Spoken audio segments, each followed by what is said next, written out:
ನಮಸ್ಕಾರ ಪ್ರಿಯ ವೀಕ್ಷಕರೇ, welcome to my ವಿದ್ಯಾರ್ಥಿ ವಾಣಿ ಯೂಟ್ಯೂಬ್ ಚಾನಲ್. ನಾನಿವತ್ತು BA 5th ಸೆಮಿಸ್ಟರ್ನ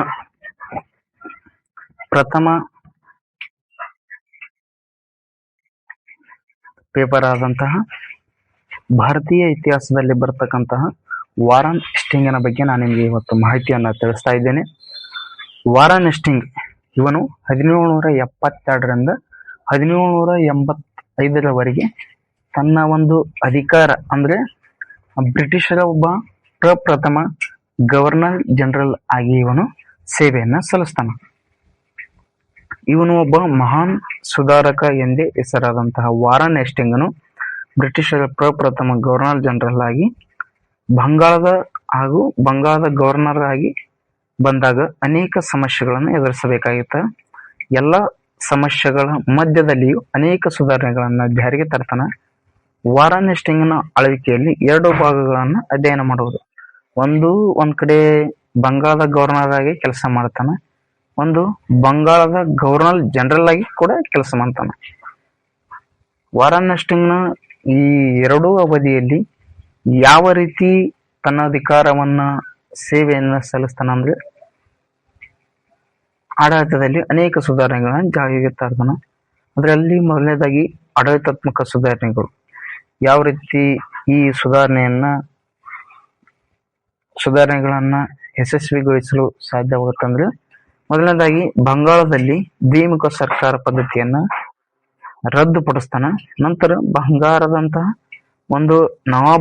ಬಂಗಾಳದ ನವಾಬನಿಗೆ ಕೊಡ್ತಿದ್ದಕ್ಕಂತಹ ಒಂದು 32 ಲಕ್ಷ ಒಂದು ಪಿಂಚಣಿಯನ್ನ 16 ಲಕ್ಷಕ್ಕೆ ಇಳಿಸ್ತಾನ. ರಾಜಧಾನಿಯನ್ನು ಮುರ್ಷಿದಾಬಾದ್ನಿಂದ ಕಲ್ಕತ್ತಾಗೆ ವರ್ಗಾಯಿಸಿದನು. ಅನಗತ್ಯ ಹುದ್ದೆಗಳನ್ನು ಮತ್ತು ಇಲಾಖೆಗಳನ್ನು ರದ್ದುಪಡಿಸಿ ಮಿತವ್ಯಯವನ್ನು ಸಾಧಿಸ್ತಾನ. ಕಂಪನಿಯು ಆಡಳಿತದಲ್ಲಿ ಭ್ರಷ್ಟಾಚಾರವನ್ನ ನಿರ್ಮೂಲನಗೊಳಿಸ್ತಾನ. ಕಂದಾಯ ಪದ್ಧತಿಯಲ್ಲಿ ಮತ್ತು ಸುಧಾರಣೆಗಳನ್ನು ಜಾರಿಗೆ ತಂತಾನ. ಕಂದಾಯ ಸುಧಾರಣೆಗಳು ಯಾವ ರೀತಿ ಇರ್ತಾವ ಅಂದ್ರೆ, ಕಂದಾಯ ವಸೂಲಿಗೋಸ್ಕರ ಕಲೆಕ್ಟರ್ಗಳನ್ನ ನೇಮಕ ಮಾಡ್ತಾನ. ನಂತರ ಹಣಕಾಸಿನಲ್ಲಿ ಖಜಾನೆಗಳನ್ನ ಮುರ್ಷಿದಾಬಾದ್ನಿಂದ ಕಲ್ಕತ್ತಾಗೆ ವರ್ಗಾಯಿಸ್ತಾನ. ಕಂದಾಯದ ದಾಖಲೆಗಳನ್ನ ಕ್ರೋಢೀಕರಿಸಲು ರಾಮರಾಯನ ಎಂಬ ಭಾರತೀಯ ಅಧಿಕಾರಿಯನ್ನ ನೇಮಿಸ್ತಾನ. ಕಂದಾಯದ ಲೆಕ್ಕಪತ್ರಗಳನ್ನು ಸರಳೀಕರಣಗೊಳಿಸಿದನು. ಈ ಎಲ್ಲಾ ಕ್ರಮಗಳಿಂದ ವಾರನ್ ಹೆಸ್ಟಿಂಗನು ಕಂಪನಿಗೆ ಆದಾಯವನ್ನ ತಂದುಕೊಡ್ತಾನ. ಹಣಕಾಸಿನ ಸುಧಾರಣೆಗಳು ಇದರಲ್ಲಿ ಯಾವ ರೀತಿ, ರೋಹಿಲ್ ಕದನದಲ್ಲಿ ನವಾಬನಿಂದ 60 ಲಕ್ಷ ರೂಪಾಯಿ ಹಣವನ್ನ ಪಡಿತಾನ. ಮೊಘಲರಿಗೆ ಖಾರ ಮತ್ತು ಅಲಹಾಬಾದ್ ಅನ್ನು ಮಾರಿ 50 ಲಕ್ಷಕ್ಕೆ ನವಾಬನಿಗೆ ಮಾರ್ತಾನ. ನಂತರ ಬನಿಯಾ ಬ್ಯಾಂಕರ್ಸ್ ಗಳಿಂದ ರೈತರನ್ನು ರಕ್ಷಣೆ ಮಾಡ್ತಾನ. ಅಧಿಕ ಸಂಬಳವನ್ನು ಪಡೆಯುತ್ತಿದ್ದಂತಹ ಹುದ್ದೆಗಳನ್ನು ರದ್ದುಪಡಿಸ್ತಾನ.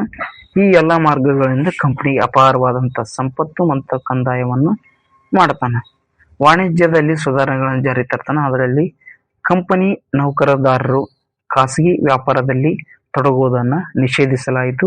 ಬಂಗಾಳದಲ್ಲಿ ಜಾರಿಗೆ ತಂದಿದ್ದ ದಸ್ತಗಳನ್ನು ರದ್ದುಪಡಿಸ್ತಾನ. ಮುರ್ಷಿದಾಬಾದ್, ಹೂಗ್ಲಿ, ಪಾಟ್ನಾ, ಕಲ್ಕತ್ತಾಗಳಲ್ಲಿ ಸುಂಕದ ಕಟ್ಟೆಗಳನ್ನ ಸ್ಥಾಪಿಸಲಾಯಿತು. ಕಲ್ಕತ್ತಾದಲ್ಲಿ ಒಂದು ಕೇಂದ್ರ ಬ್ಯಾಂಕ್ ಅನ್ನ ಸ್ಥಾಪನೆ ಮಾಡ್ತಾನೆ. ನಾಣ್ಯ ವ್ಯವಸ್ಥೆಯನ್ನು ಸುಧಾರಿಸ್ತಾನೆ.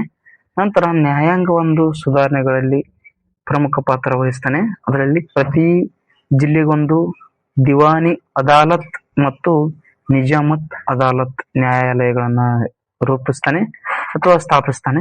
ಎಲ್ಲ ನ್ಯಾಯಾಲಯಗಳ ಮುಖ್ಯ ನ್ಯಾಯಾಲಯವನ್ನಾಗಿ ಅಂದರೆ 1773ರ ರೆಗ್ಯುಲೇಟಿಂಗ್ ಆಕ್ಟ್ ಪ್ರಕಾರ ಸುಪ್ರೀಂ ಕೋರ್ಟ್ ಅನ್ನ ಸ್ಥಾಪನೆ ಮಾಡ್ತಾನೆ.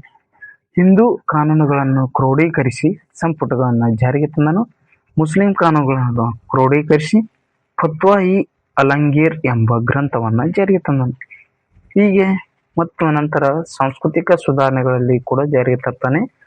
1784ರಲ್ಲಿ ವಿಲಿಯಂ ಜೋನ್ಸ್ ನೇತೃತ್ವದಲ್ಲಿ ಏಷ್ಯಾಟಿಕ್ ಸೊಸೈಟಿ ಆಫ್ ಬೆಂಗಾಲ್ ಸ್ಥಾಪನೆ ಮಾಡ್ತಾನೆ. ಮಹಾಭಾರತ, ರಾಮಾಯಣ, ಭಗವದ್ಗೀತೆಗಳನ್ನು ಇಂಗ್ಲಿಷ್ಗೆ ಭಾಷಾಂತರಿಸಿದನು.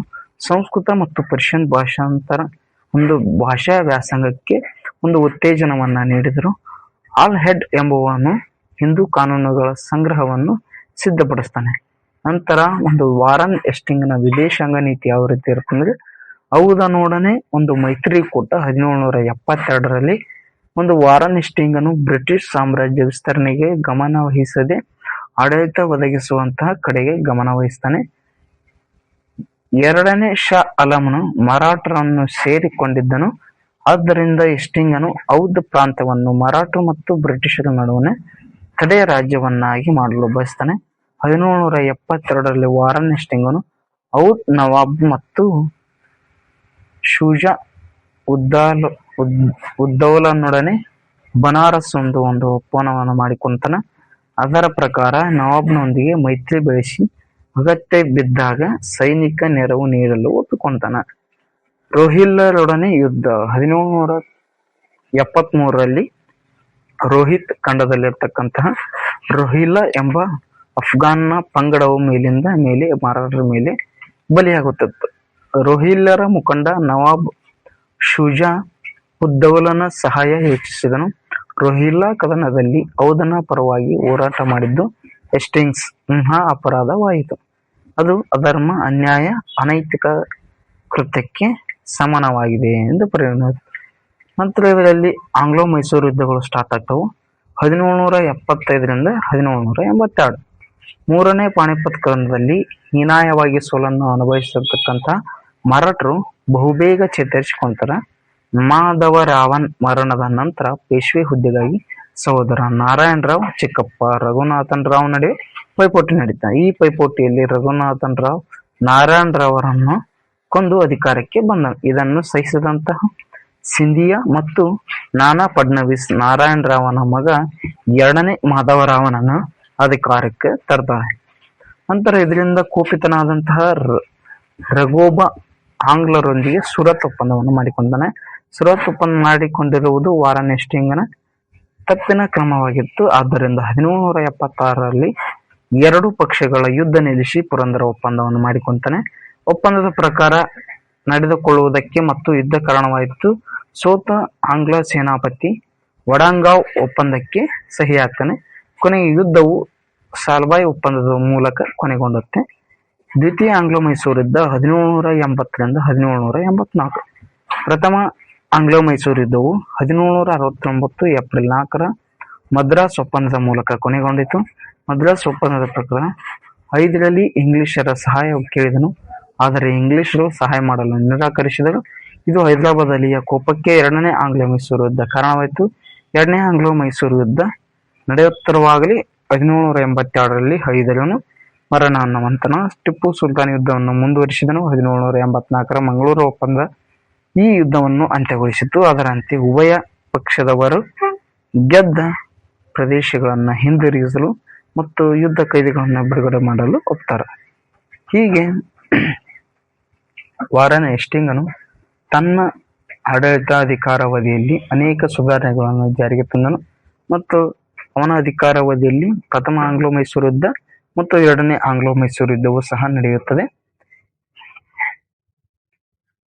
ಇದೇ ರೀತಿಯಾಗಿ ಹೆಚ್ಚಿನ ಮಾಹಿತಿಗಾಗಿ ನಮ್ಮ ಕಮೆಂಟ್ ಬಾಕ್ಸ್ನಲ್ಲಿ ಮಾಹಿತಿಯನ್ನು ತಿಳಿಸಿ. Thanks for watching video.